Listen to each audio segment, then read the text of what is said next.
Hello, this is Noor. I'm the creator of Furniture_Makeover. I am coming this time with a beautiful cabinet flip that I just did a couple days ago. A friend of mine gifted me this cabinet and it was scratched with holes and doesn't have legs, and so I gave it so much love, sanded, filled it, painted, and it's beautiful, profitable flip.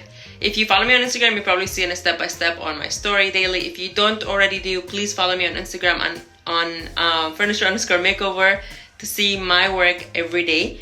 But if you didn't, stay for this video to see a step-by-step tutorial on how to flip this beautiful cabinet.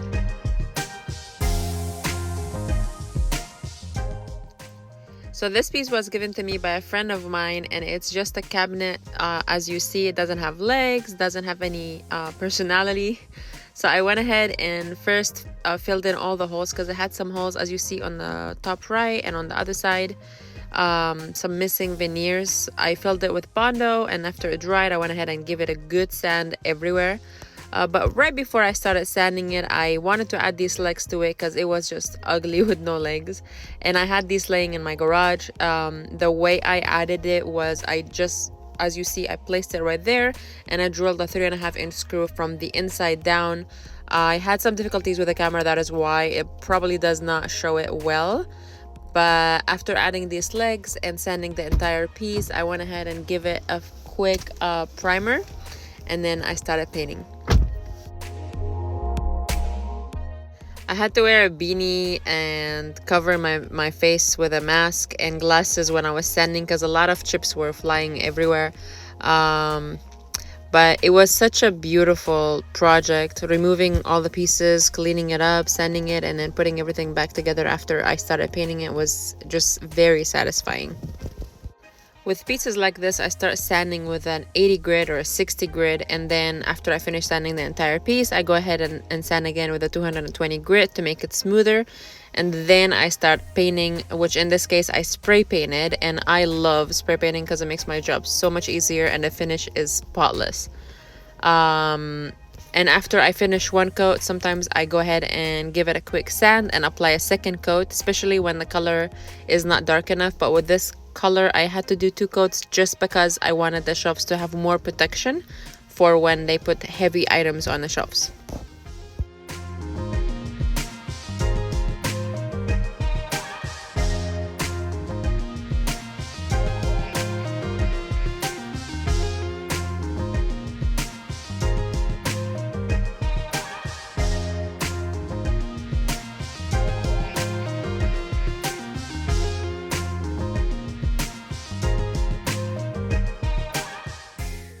As I mentioned before, the paint sprayer that I use is a gravity sprayer. I use an air compressor connected to the sprayer, and when I add the paint to it, I add a little bit of water so I don't clog the sprayer as I'm painting, especially when I use thick paint as I use in this video.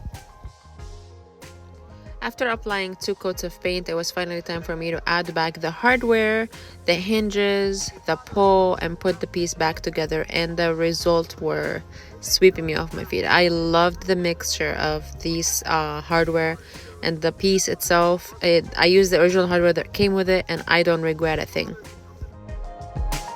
I then staged this piece for sale, and I loved how it turned out to be. From unloved, super scratched, there was literally holes in the sides of it, into this beautiful piece of art. What do you think? As I've mentioned before, I do have a page on Instagram called Furniture_Makeover, where I post all of these makeovers step by step on my story. I would love to hear your feedback and would love to see you on my Instagram. Please let me know if you have any question or if there's anything that I can help you with virtually. I hope you enjoyed this video. Please subscribe to my channel, like it if you do, and we'll see you in the next video.